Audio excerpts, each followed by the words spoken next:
그냥 낯선 사람들끼리 모여서 얘기하는 거잖아요. 근데 어떻게 그것만으로 마음의 상처가 나을 수 있을까요? 신기하지 않으세요? 사실 여기에는요, 완전히 다른 두 가지 힘이 작용하고 있습니다.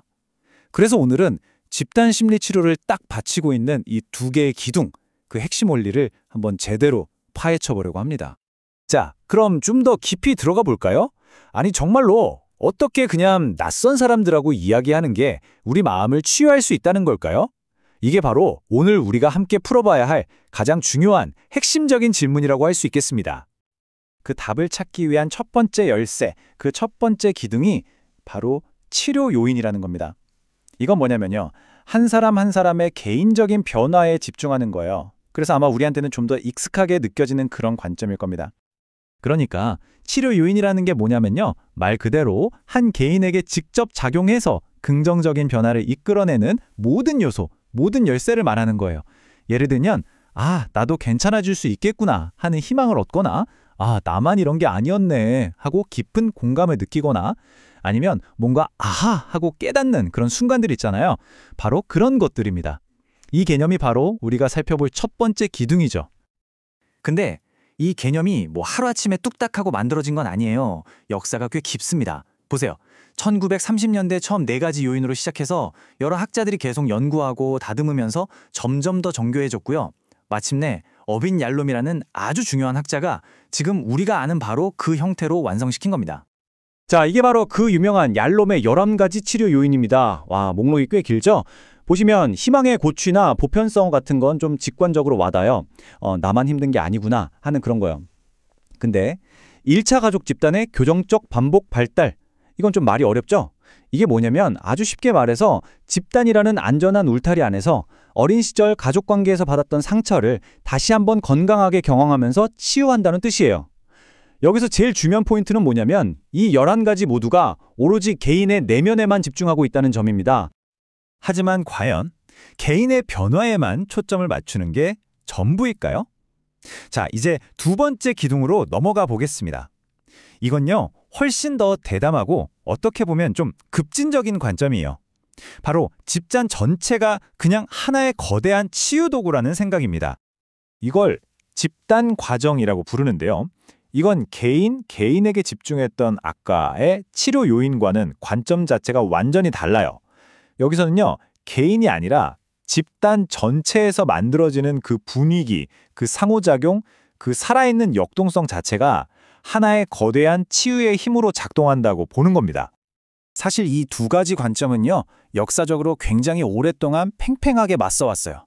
한쪽에서는 슬라브슨이라는 학자를 중심으로 아무리 그래도 결국 중요한 건 개인의 마음이지? 이렇게 주장을 했고요.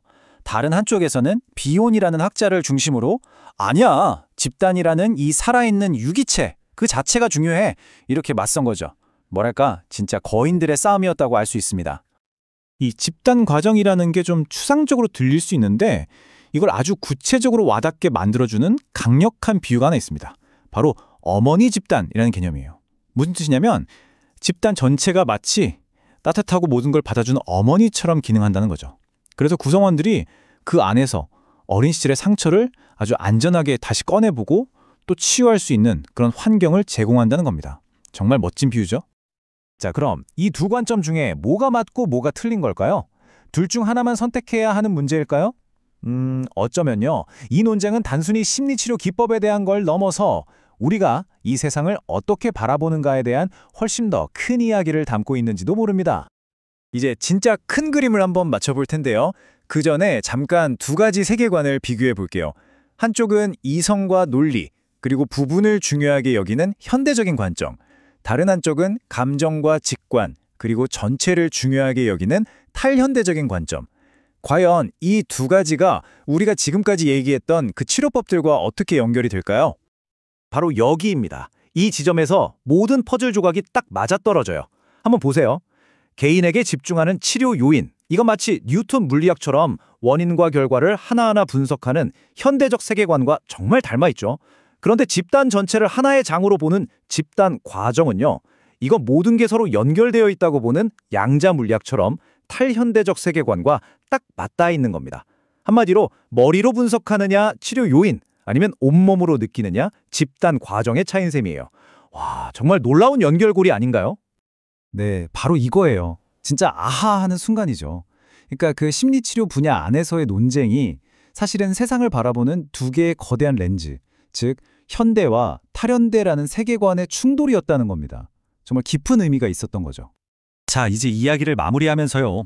우리가 흔히 생각하는 치료라는 개념에서 한 걸음 더 나아가서 인간의 변화라는 더 깊고 넓은 개념으로 초점을 한번 옮겨가 보겠습니다.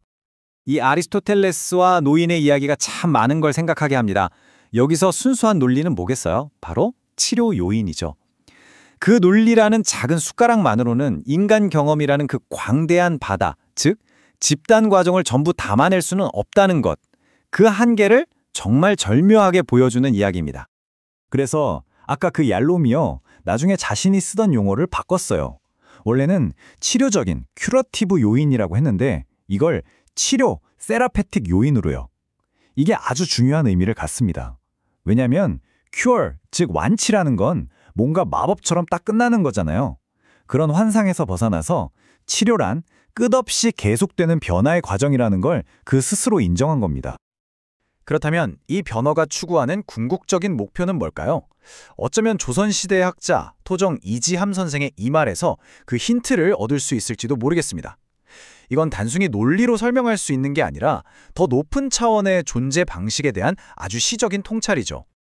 자, 오늘 이야기를 마무리하면서 다시 한번 그 아리스토텔레스의 이야기로 돌아가서 우리 스스로에게 한번 질문을 던져보면 어떨까요?